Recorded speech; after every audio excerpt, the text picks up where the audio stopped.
Starting today, contracts are live in Black Ops 4. It only took them most of the game cycle to get to this point, but here we are. This video isn't specifically about contracts though, because Treyarch has once again done something completely idiotic. They finally put black market weapons in Blackout, every single one, the Stingray, Peacekeeper, Vendetta, all of it. This would normally be absolutely great news, except Treyarch put their special touch on it. They maintained the pay-to-win model that is now present in multiplayer, and found a way to drag that into Blackout. Before this, everyone had the same looting opportunities as everyone else. Everyone could find the exact same loot if they had gotten there first. Let me introduce you to Blackjack Stashes. Not Blackout Stashes, Blackjack Stashes.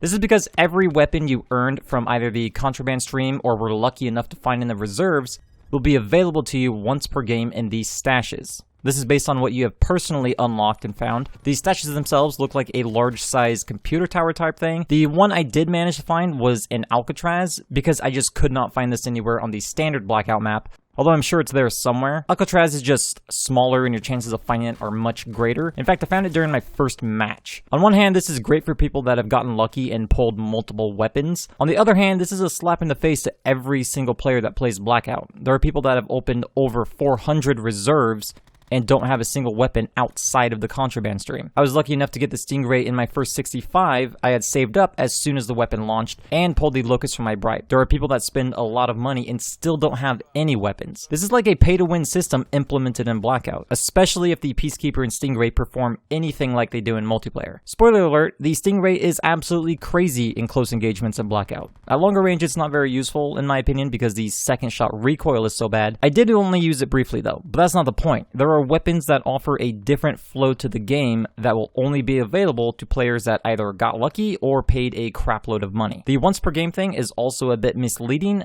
because you can go back to the stash multiple times it seems, but only pull one of each weapon out of it. If I pulled the SWAT out and died and someone looted my body in a respawn mode, when I respawn I can go right back to the stash and pull out a Stingray.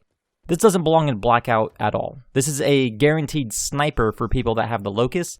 But if you don't have the Locust, you don't have that same choice. When you happen to find a Paladin on the ground, everyone in the game has the chance to pick that up.